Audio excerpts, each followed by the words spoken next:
Estás escuchando Caput. Radio Caput. Radio Caput. Te comunicas con nosotros al 11 65 16 44 46. Radio Caput.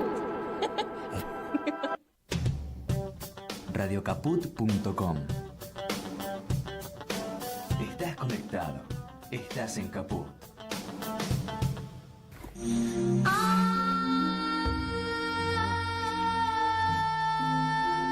Entrañables. Hola, mi nombre es Martín García. Can't you hear me?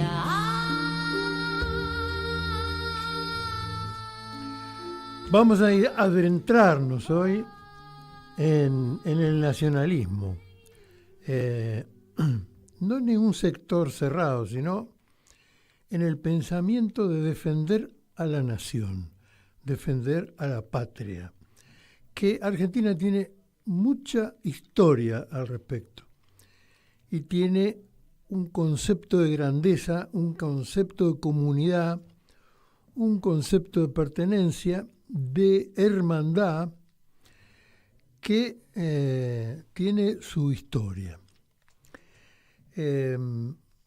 Vamos a hablar con Ignacio Clopet, abogado, historiador, biógrafo, una personalidad muy respetada en la historia del peronismo y de algunas personalidades que arribaron al peronismo de manera impensada que por algunos.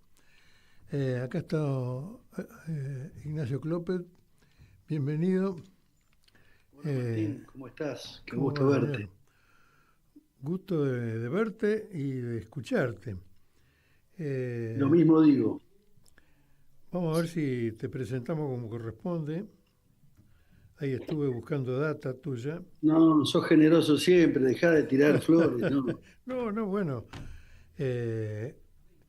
Historiador, miembro de varios institutos de historia, ¿no? Y, por ejemplo, miembro de la Academia Argentina de la Historia, del Instituto Nacional de Investigaciones Históricas Juan Manuel de Rosas, socio benemérito del Instituto Cultural Brasil-Argentina de Sao Paulo, miembro titular del Instituto Cultural Argentino-Peruano de Buenos Aires, caballero armado del capítulo hispanoamericano de los Caballeros del Corpus Christi de Toledo, España, y además, digamos, un abogado especialista en Derecho Penal, en Historia Argentina con el revisionismo histórico, un investigador documental con el uso de fuentes inéditas de genealogía, correspondencia, profesor universitario, conferencista, y autor de numerosos libros, ¿Dónde nació Perón?, Lo de Villars, Historia y genealogía de otra familia milenaria, Los orígenes de Juan Perón y Eva Duarte y Juan Perón, La cuna materna, Los orígenes de Juan Perón, Perón en Roma, Cartas inéditas, Perón íntimo, Tacuara y el nacionalismo, escritos inéditos de Alberto Escurra, Uriburu, Perón, mitos, realidades a 50 años, Las claves secretas de Perón, este año. Bueno, es la realidad, no invento nada. Es bueno que se sepa todo lo que has hecho. Bueno, Martín, te agradezco tu generosidad y tu respeto, que es mutuo. Y bueno, acá estamos, siempre dando testimonio por la verdad, una palabra tan trillada, hoy en día tan trillada. Cuando Pilatos le pregunta a Jesús, ¿qué es la verdad? ¿Viste? Y Jesús lo mira. Pero bueno, aquí estamos nosotros para dar testimonios y siempre muy, muy contentos en estar con tus seguidores, con tu gente, con los que te escuchan siempre. Y aparte, siempre digo yo que Martín García es una rara avis en nuestro tiempo, porque vos sos un hombre que si hay algo que no te caracteriza es por ser sectario. Y eso es una virtud y es una condecoración que vos llevás como pocos hombres hoy de nuestro ámbito.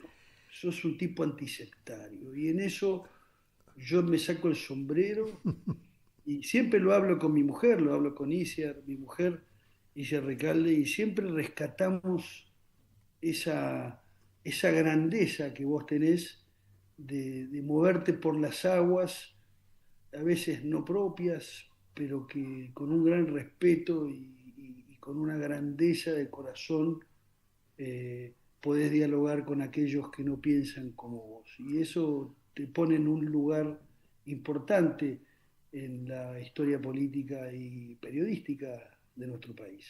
¿A cuántas le dirá lo mismo? Le digo yo a mis amigos.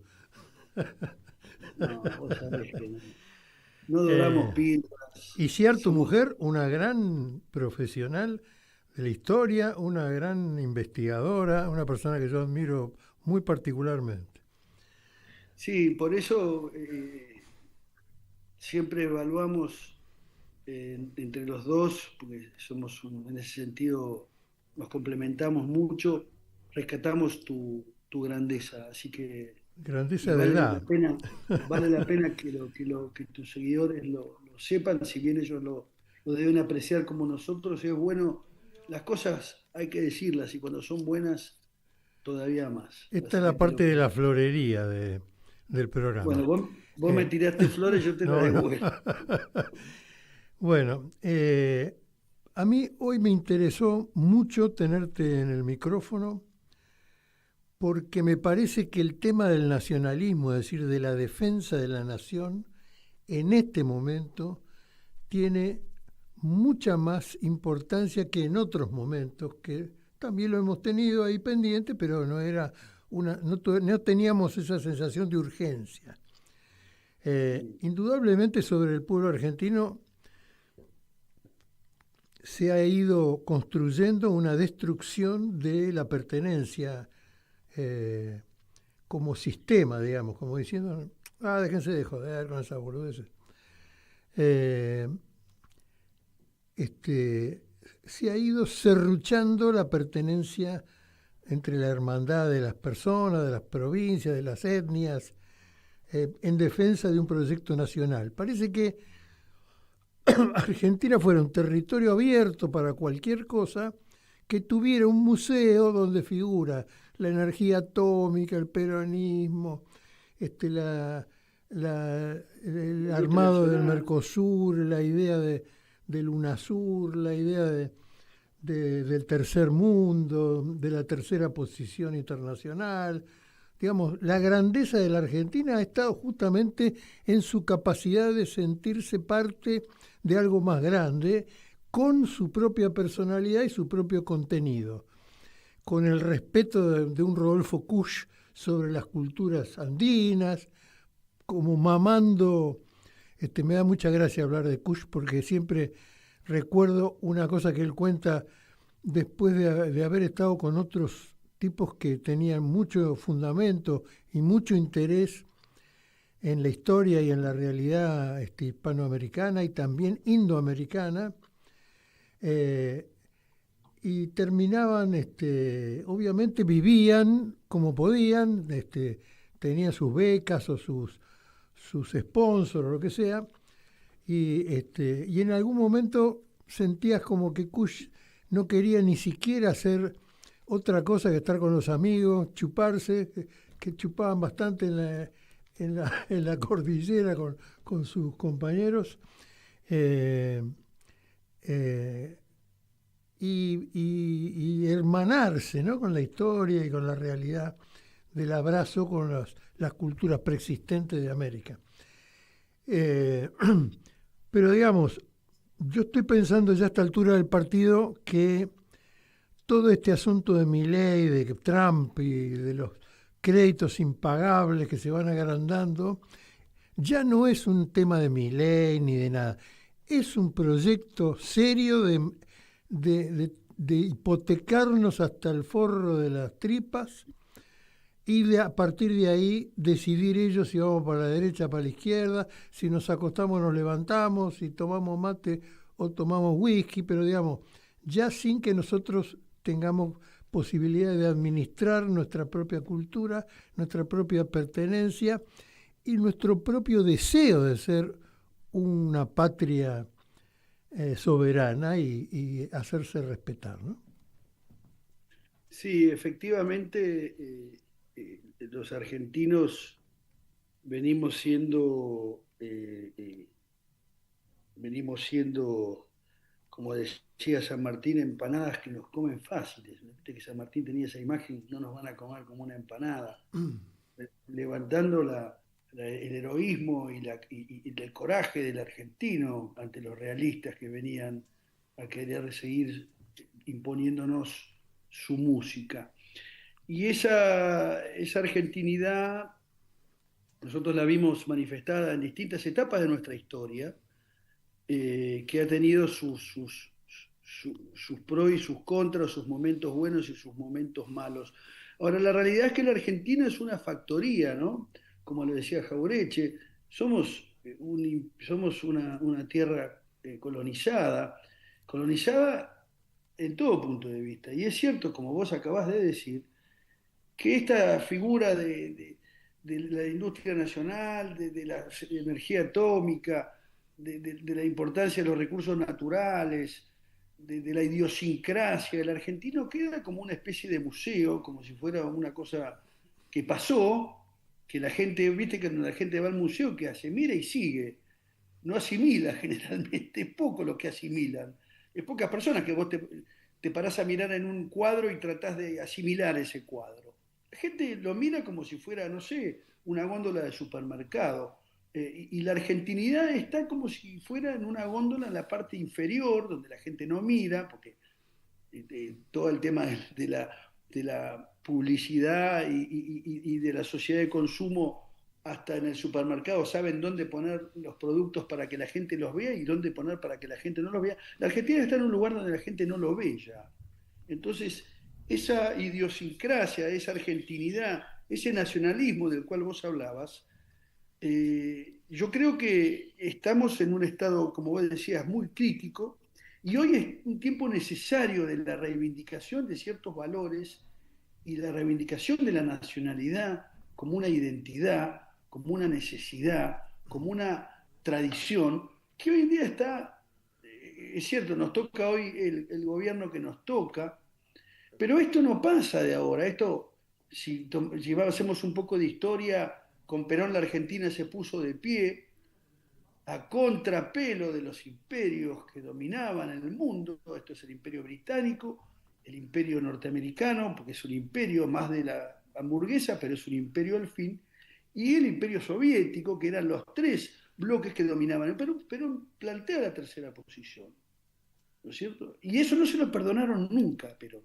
Por eso lo derrocaron como lo derrocaron, por eso todo lo que sucedió después de Perón, hasta que llega por tercera vez al gobierno, y Perón vuelve a recuperar ciertas, no banderas, sino efectividad de los recursos naturales y de la economía argentina, la vuelve a recuperar.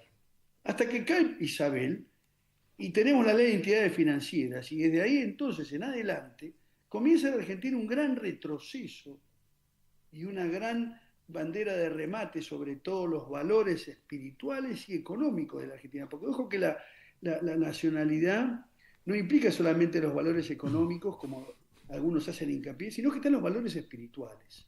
Cuando ya la Argentina está herida desde el punto de vista económico, pero también desde el punto de vista espiritual. Entonces, cuando ya no nos queda nada, es donde, como muy, muy bien decís, es un momento para que el nacionalismo ponga de pie a la Argentina. ¿Ese nacionalismo está en todos? No, no está en todos. Hay algunos que lo ven de una manera y otros que lo ven de otra.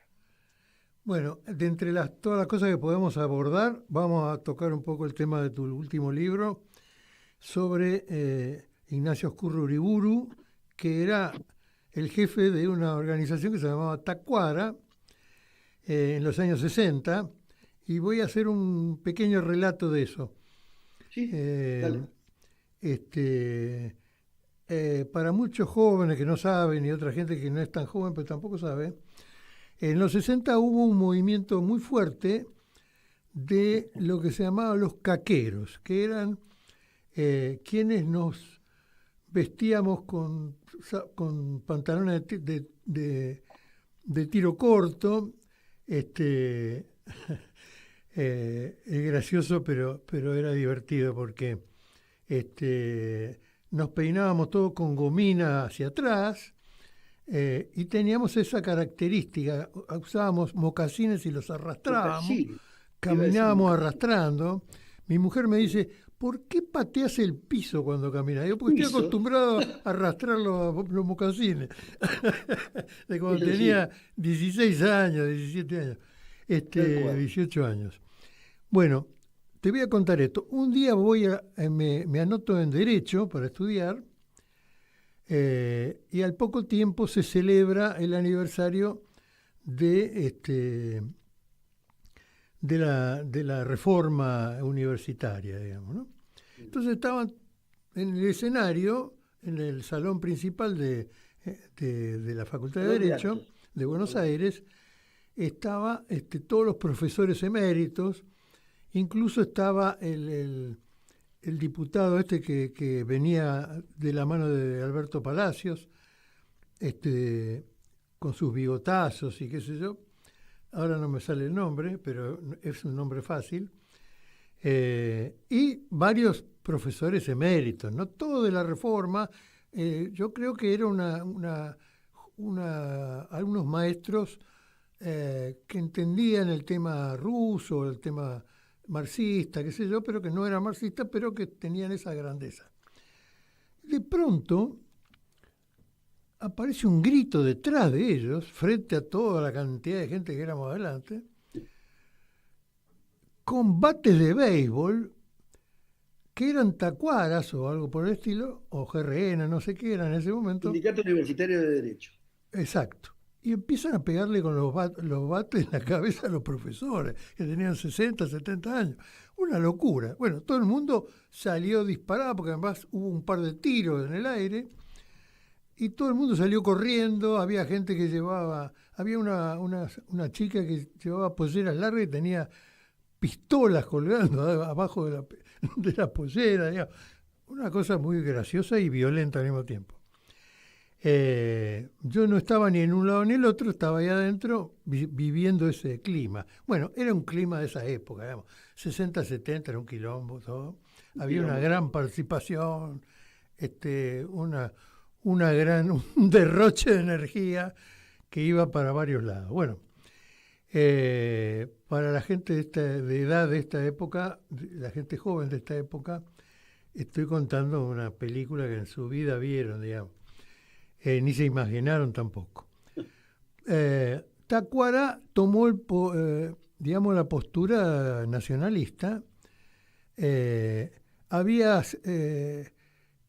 como sospechas de que eran grupos que pertenecían a la clase de la oligarquía, digamos, cosa que no se confirmó, pero había algunos contactos, digamos. Muchos de esos contactos después se fueron con el padre Mainville y armaron la Guardia Restauradora Nacionalista, que era así más ligados a las familias de la oligarquía y con un concepto más reaccionario. Más reaccionario, sí. Pero Tacuara, conducida o presidida por Alberto Ezcurra Uriburu, que también venía de ese mundo, pero que era un tipo que tenía una vocación más populista, termina Ezcurra uniéndose al peronismo o defendiendo la idea de Perón. Incluso después hace algunos trabajos en conjunto con Guardia de Hierro. Voy a hacer un subtítulo de Guardia de Hierro. Mucha gente cree que Guardia de Hierro era fascista, cosas por el estilo. Nada que ver. Eran tipos ligados al catolicismo, como también Ezcurra y como también Tacuara, y también GRN, pero, digamos, en defensa del pueblo y de la patria, no era una cosa rara, digamos, no era, por ejemplo, antijudía ni nada por el estilo. En todo caso, enfrentaban al marxismo, digamos. Yo lo sé porque yo apoyaba al marxismo en esa época, pero mi hermano era miembro de Tacuara, así que por ahí conmigo no se peleaba, pero por ahí se agarraban a piña con los sectores de izquierda. Bueno, le decían Quiroga a mi hermano, que era todo un título, digamos, Facundo Nombre de Quiroga. batalla. Era bueno.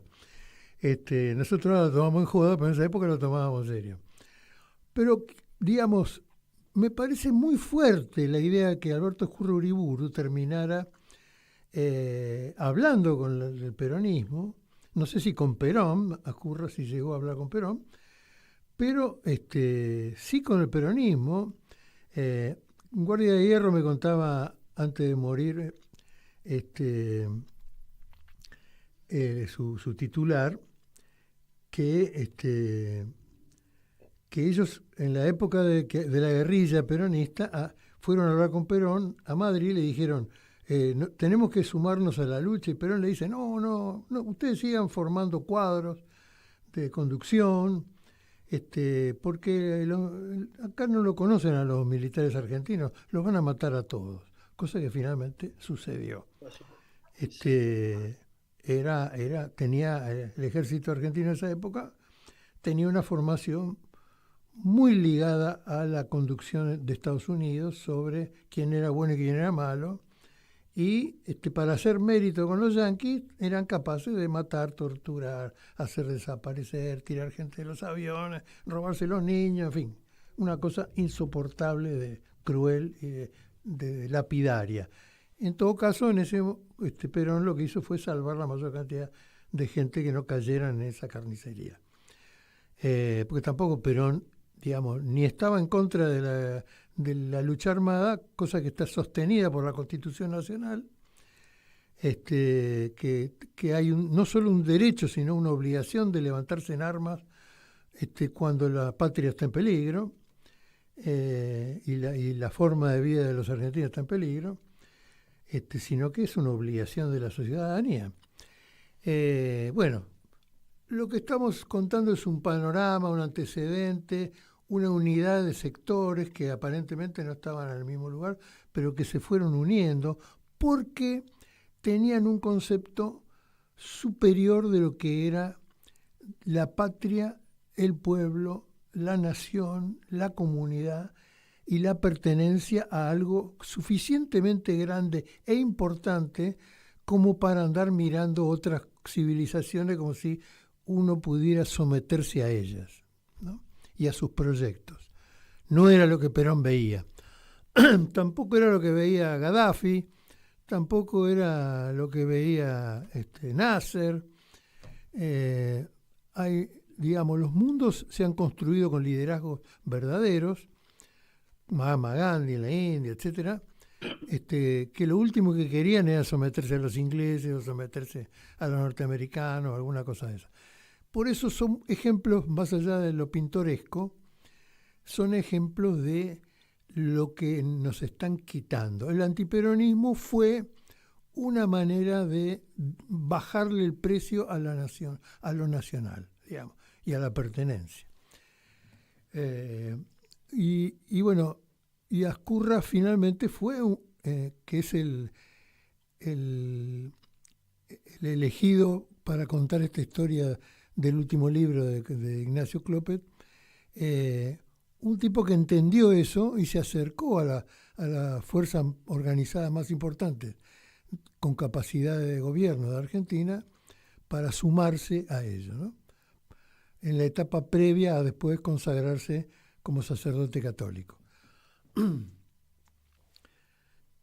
Como esto es una entrevista para vos, quiero callarme ya y escucharte. No, pero me encanta oírte porque decís muchas verdades y tenés un buen ojo para hacer el análisis de lo que fue Tacuara o de lo que intentó ser Tacuara como movimiento político juvenil, que muy bien dijiste vos,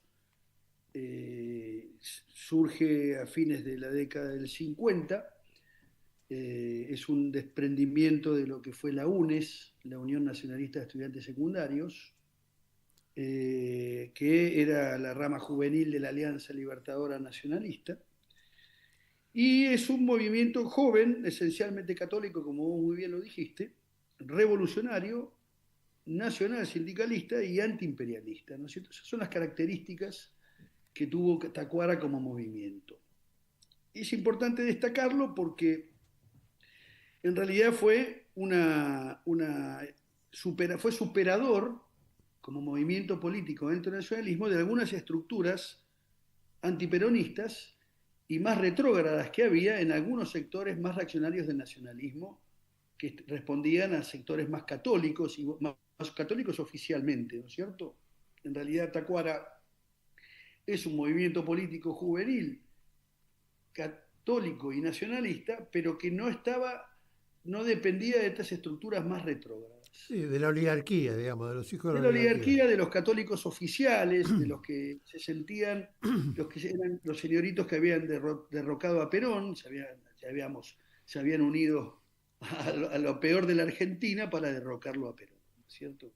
Que son la gente que estaba en Azul y Blanco, en Unión Federal, Mario Madeo, Sánchez Orondo, etcétera, etcétera, ¿no? Personajes que representaban un nacionalismo más retrógrado, más conservador. En este caso, Tacuara, siendo fiel hija directa de la Alianza y de la UNES, era un movimiento político mucho más activo, mucho más de contestatario al régimen y a la burguesía, como se decía, y eran más de acción. Tenían una militancia más de acción, más antiimperialista. O sea, no eran conformes a las estructuras más conservadoras. Y eso fue lo que en Tacuara reverdeció como un movimiento juvenil, año 57, es cuando comienza, se produce lo que la vez pasada hablábamos de la enseñanza laica y libre, durante el gobierno de Frondizi, que eso divide a la sociedad en dos partes, y Tacuara, en esa laica y libre, tiene una importante participación en la calle, apoyando al hermano Septimio y a los grupos que estaban a favor de la Educación católica. libre y no de la laica, y en ese sentido es donde Tacuara empieza a tener una presencia no ya tan circunscripta a los barrios de la oligarquía de Recoleta y de los barrios de Belgrano y todo lo demás, sino que empieza a incorporar una masa juvenil más popular.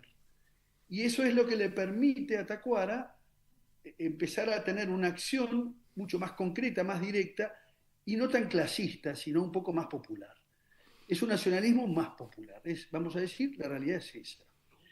Y entonces, la idea de este libro, de Tacuara y el nacionalismo, escritos inéditos de Alberto Escurra Uriburu, tiene algunos objetivos. El primer objetivo es discutir con la academia de la universidad, las usinas universitarias, con sus tesis y trabajos de investigación, llamémoslo de investigación, donde generalmente utilizan esta etapa para acusarla de antisemita, de nazis y de toda una cantidad de disparates que se vienen repitiendo y repitiendo y repitiendo y que quedan como instalados.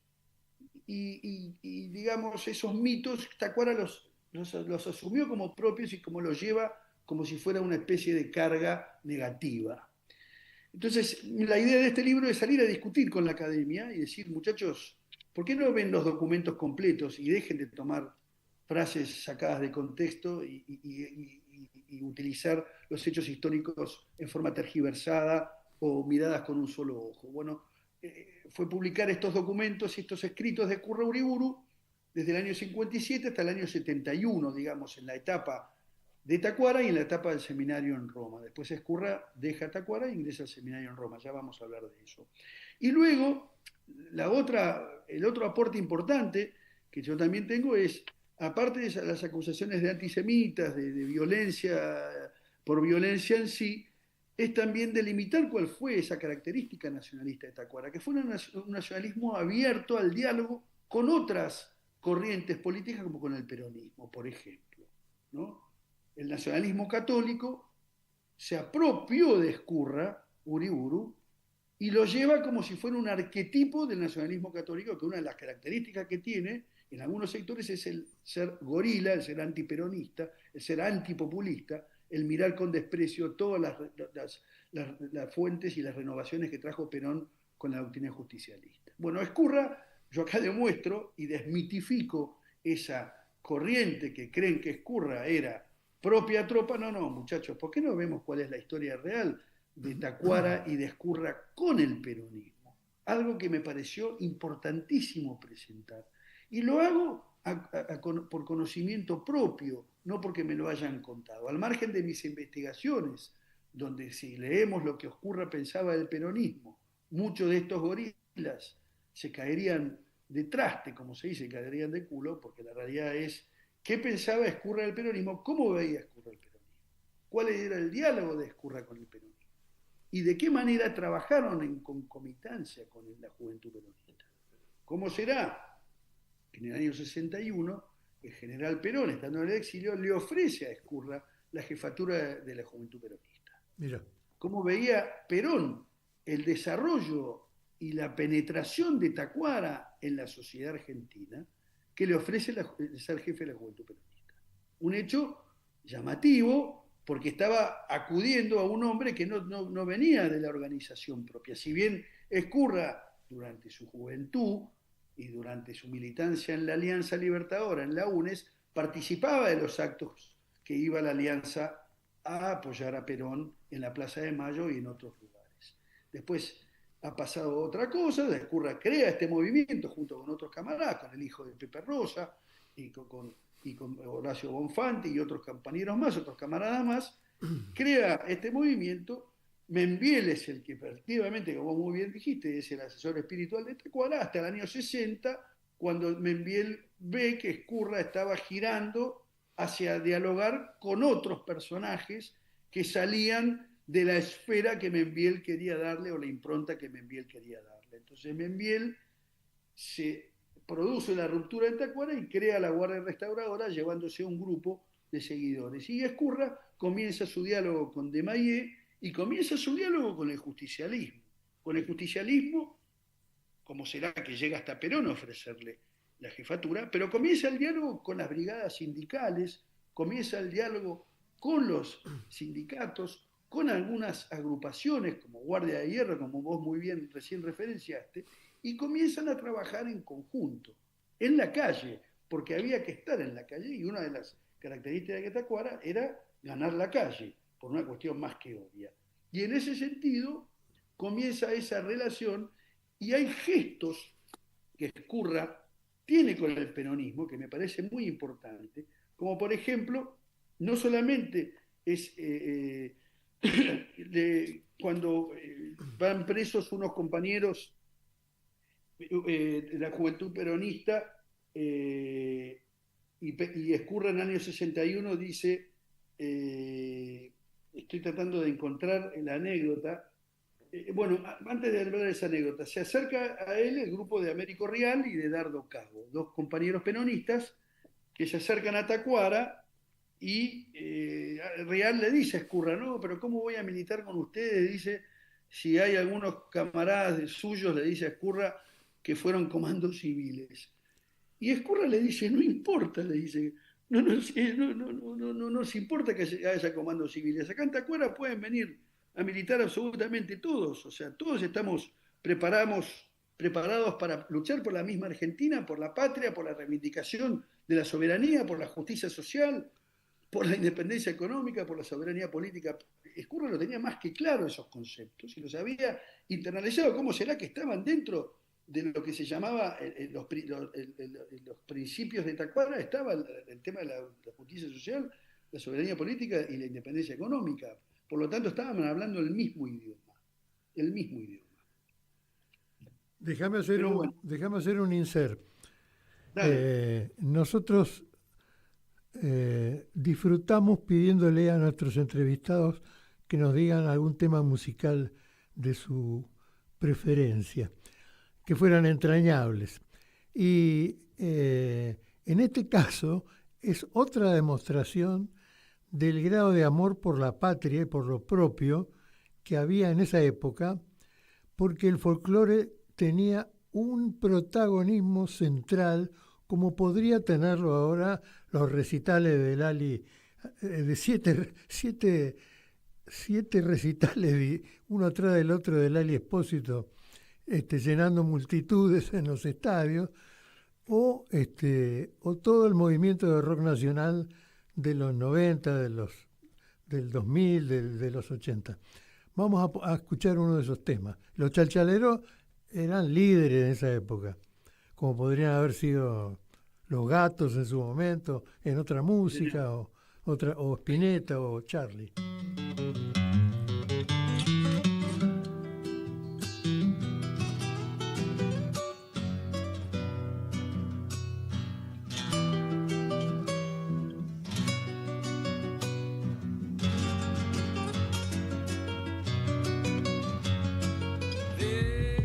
Fuerte y generosa, mi Argentina, libre y orgullosa de ser como es.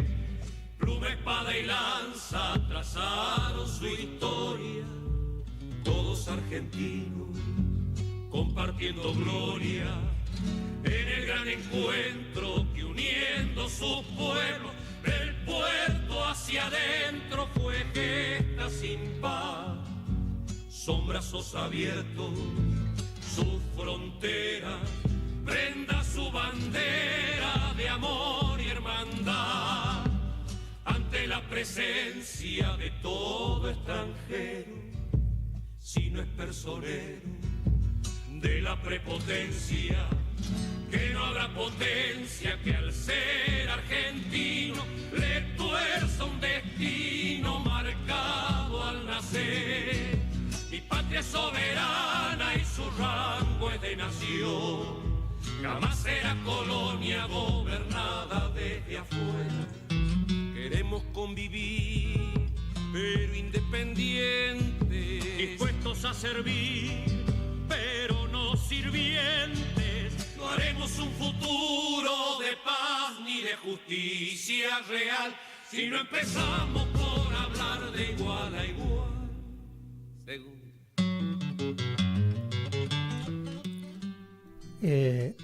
Cuando uno lucha por su patria, las formas son múltiples.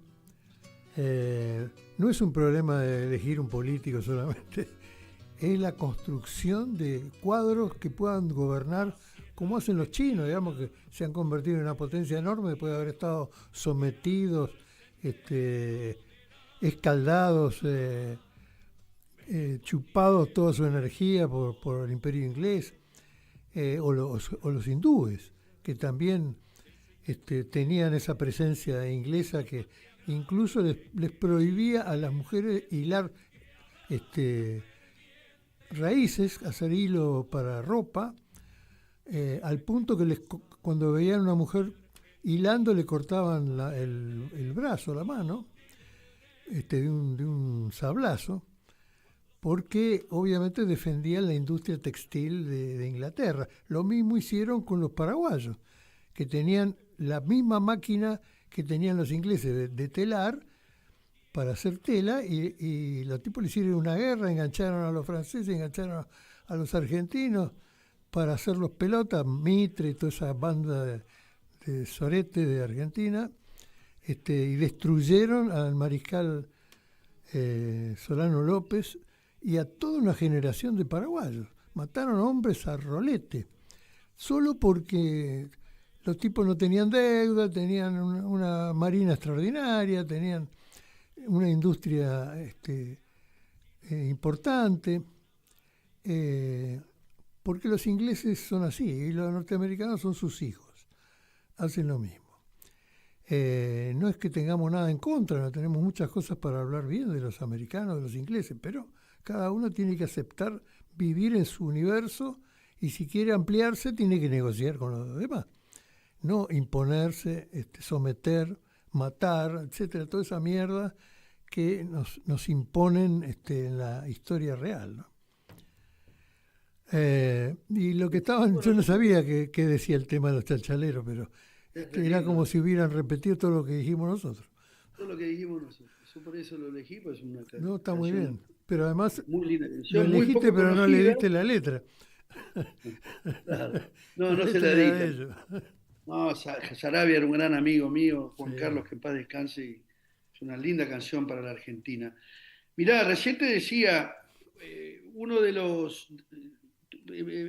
Tacuara trabajaba codo a codo con la Juventud Peronista, y en el año 61 hay una publicación que se llama Solidaridad, y escribe Ezcurra: a la juventud peronista le ha tocado sentir en carne propia el dolor de la patria martirizada y ha sabido aguantarlo a pie firme. Año 61 estoy hablando. Esta juventud está muy lejos de la prebenda fácil, del pancho, de la Coca-Cola y la motoneta. Levanta nuestras mismas banderas para defenderlas con un sentido heroico de la vida. Frente a los hechos, no vamos a discutir nosotros si esas banderas se encarnan o no en un hombre o en un nombre. Para nosotros y para ellos están como acicate o como vergüenza la muerte y la prisión de aquellos con los que hemos luchado juntos. Dice Ezcurra: la sangre de Mario Bevilacqua, la cárcel de Enver El Cadri y de Carlos Alberto Burgos. No es hora de discutir nimiedades, de resucitar rencores viejos, sino de redimir esa sangre y de quebrar esas rejas. Nos veremos en la misma trinchera para la reconquista nacional. Así pensaba el jefe de Tacuara de la Juventud Peronista. Entonces, ¿de dónde me vienen a decir, ¿no es cierto? ¿De dónde vienen a...? Por eso mi discusión es esta.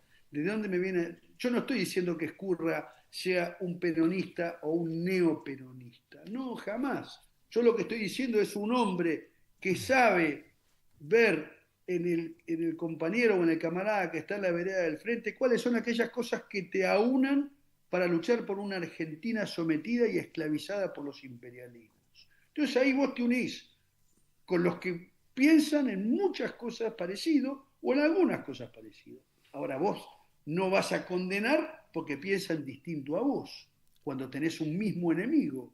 Y eso es lo que Ezcurra vio, y de esa manera, mirá también lo que dice: yo no soy peronista, pero considero enemigo declarado al antiperonismo, que no es más que eso. El peronismo es vulnerable si se lo compara con el futuro, con lo que podemos llegar a ser, pero es invulnerable si se lo compara con el pasado, con lo que fuimos. Y el haber del peronismo es superior al haber de cualquier partido político argentino, y el debe del peronismo es inferior al de cualquiera de esos partidos que pretenden tirar la primera piedra cuando no necesitan mendigar votos. Hasta hoy nadie ha podido mostrar al pueblo argentino que hace otro camino más viable que el peronismo hacia la soberanía política, la independencia económica y la justicia social.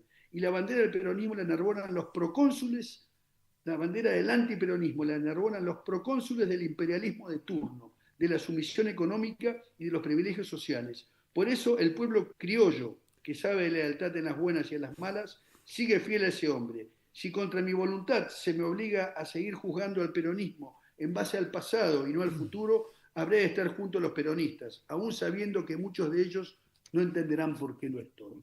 Mirá, estas son palabras del mismo, no las cuenta nadie, no es un invento, no hago una especulación. Por eso digo que cuando hacemos la historia de este hombre, yo no estoy diciendo Ezcurra fue peronista, pero estoy diciendo lo que no fue, ¿entendés? Lo que no fue, que muchos creen que fue. Lo mismo pasa con el antisemitismo, que es otra de las acusaciones que le hacen.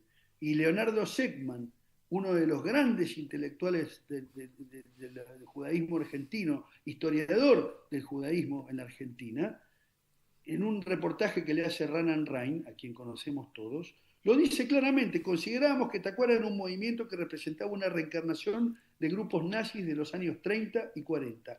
Craso error cultural de nuestra parte. No entendimos su profundo carácter cristiano. Cuando vos escuchás este tipo de cosas, decís, ¿pero de qué me están hablando?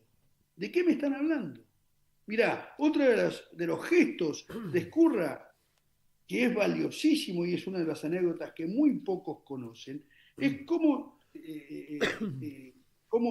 Alberto Ezcurra, siendo ya sacerdote, porque él se ordena sacerdote en el año 71, va a pedir por un desaparecido, por uno de los chupados de los milicos, como muy bien le dijo Perón, los militares los van a matar a todos, efectivamente así pasó. Y Ezcurra, siendo vicerrector del seminario de Paraná, el obispo de Paraná era Tortolo, que era el presidente de la conferencia episcopal y el vicario general de las Fuerzas Armadas, va a pedir por el bicho García, que lo habían chupado en Montevideo, en el aeropuerto de Carrasco, y que del aeropuerto de Carrasco lo mandaron acá a la Argentina en forma clandestina, y es uno de los que murió en los vuelos de la muerte. Y él va a pedirle a los milicos, devuélvame al bicho, que es mío, como hizo Castellani cuando fue a pedir por Haroldo Conti. Ahí tenés la grandeza de ir a pedir por un camarada, por un compañero. ¿Entendés? ¿Estés de acuerdo o no estés de acuerdo? ¿Estés de acuerdo o no estés de acuerdo? Y esos son los gestos que demuestran la grandeza de Ezcurra para hacer política. A mí me gustó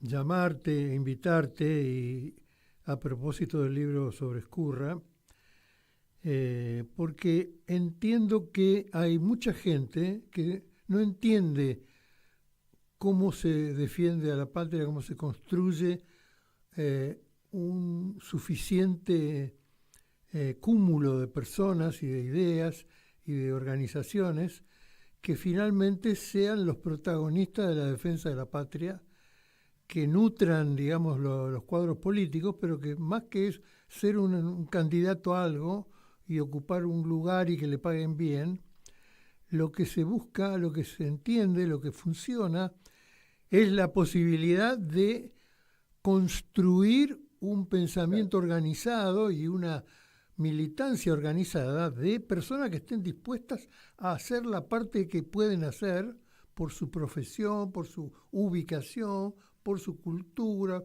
por su organización, en defensa del pueblo y de la patria.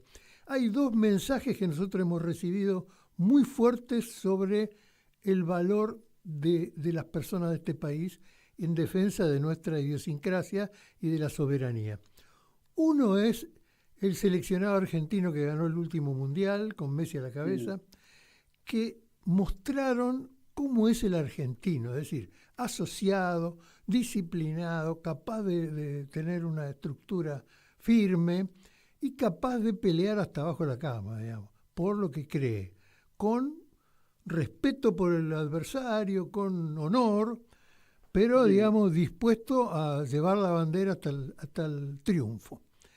Eso fue un impacto muy importante donde todos nos sentimos orgullosos de ese gesto, de esa manera de ser y de esa capacidad argentina de lograr un trofeo máximo, digamos, en el mundo. Sí. La segunda cosa que me parece importante es, a ver si me acuerdo porque se me borró, pero que me parece muy importante, que es el hecho de mirarnos con las distintas naciones sudamericanas, mirarnos con nuestros gauchos, con nuestros criollos, con la nobleza de nuestra gente. Puedo rescatar a Diego Maradona de eso, digamos, que donde todos tenemos un reflejo, digamos, de la imperfección y sin embargo de la lealtad y del amor por lo propio. Y otro es el mensaje de Oesterheld. Héctor Germán Oesterheld, autor del Eternauta y de tantas otras historietas, con 4 hijas hermosas que por su época fueron naturalmente militantes de la Unión de Estudiantes Secundarios, unas, y integrantes de la Juventud Peronista, otras, rodeadas de 4 mujeres hermosas y talentosas, rodeadas de todo el vecindario de Bécar, que eran todos peronistas en esa época, alrededor de Héctor también, que no venía de ser peronista ni nada por el estilo, era un hombre casi un científico, digamos, por su formación, que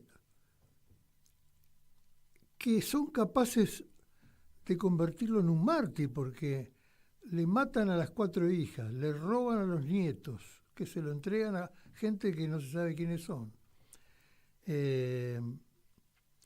Lo persiguen y lo destruyen a Oesterheld. Y Oesterheld es tan importante, a pesar de su humildad y de su tarea tan marginal de hacer una historieta, digamos, no es un profesor universitario, que podía haberlo sido, no es un ideólogo de nada, y de pronto nos cuenta la historia simulada del golpe del 55 contra Perón en el Eternauta, que es en la nevada mortal que manejan los ellos, sin definir quiénes son los ellos, pero que todos podemos tener una propia mirada de quiénes son los ellos capaces de venir a destruirnos. Tanto es así que en la segunda versión que él hace del Eternauta, cuenta que los estados del norte del mundo, Estados Unidos, Gran Bretaña, qué sé yo, llegan a un acuerdo con los invasores extraterrestres para que no molesten el norte y se queden con el sur, que somos nosotros. O sea, nos venden a nosotros, a los extraterrestres, para salvarse ellos, digamos. Tal es la mirada de Oesterheld ya más avanzada. Pero ¿qué es capaz Oesterheld con esa humildad, con esa persecución de estos hijos de puta, con esa crueldad, sus hijas, su familia, esa destrucción? Es capaz de conseguir un éxito mundial con su talento y con el talento de los argentinos, los cineastas, los guionistas, los técnicos, que también son parte de ese equipo campeón del mundo con Messi. Sí, sí, efectivamente son señales o son conquistas arquetípicas, yo las llamaría más que nada, ¿no? La conquista del Mundial, el Diego como personalidad, como vos muy bien lo acabás de relatar, esa lealtad, ese amor por la Argentina contagioso y de un testimonio pocas veces visto en figuras con sus problemas, pero con sus grandezas, ¿no es cierto? O sea, estamos mostrando la humanidad. El tema de Oesterheld, no tengo ninguna duda de esa genialidad de haber mirado un futuro de lo que realmente le estaba pasando a la Argentina y quizás se transformado en algo mundial, en un éxito mundial. Y yo te agregaría dos más. Te agregaría la Guerra de Malvinas. Completamente. Frente al imperio, a todos los imperios, la Guerra de Malvinas, y después Francisco, el Papa. Son otra de las grandes figuras arquetípicas que tenemos que rescatar. Hechos y figuras. Y figuras. Muy bueno. Yo creo que el libro este de Ezcurra, lo que precisamente pretende es avivar brasas, despertar conciencias. No te estoy diciendo para que lo admiren a él como un personaje, si bien yo lo admiro como personaje, tanto político como sacerdotal, pero sí como para que vean un disparador para buscar estas figuras y estas conquistas arquetípicas que nos tenemos que vanagloriar de que todavía en una Argentina colonizada, una Argentina aplastada y ahogada económica y espiritualmente, todavía hay posibilidades de revertir y de reverdecer esta idea del nacionalismo argentino para poder conquistar nuevamente las banderas y los corazones que nos están robando. Porque hoy no te olvides que toda la gente que se queda en la estacada por las necesidades económicas y por las atrocidades espirituales que recibió Argentina, tenemos que tratar de rescatar a esa gente que ha quedado en la estacada y recuperarla nuevamente para que tenga esperanza. Vayámonos poéticamente. Vamos a escuchar el segundo tema que elegiste mientras Claro. se diluye el minuto y pico que queda para separarnos.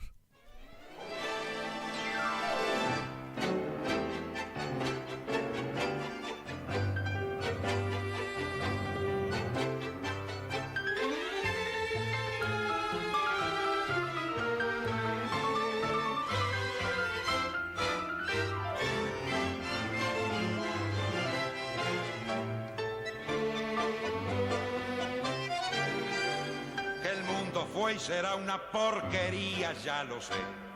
En el 510 y en el 2000 también, que siempre ha habido chorros, maquiavelos y estafaos, contentos y amargaos, valores y doblez, pero que el siglo XX es un despliegue de maldad insolente, ya no hay quien lo niegue.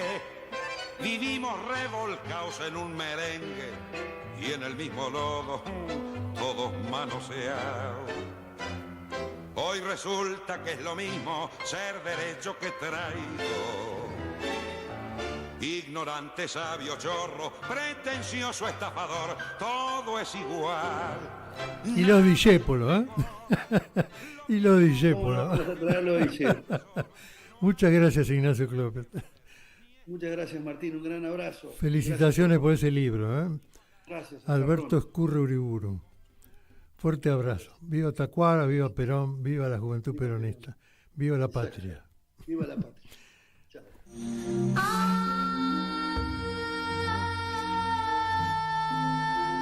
Entrañables. Nos encontramos el martes que viene. Can't you hear me? Muchas gracias. I'm calling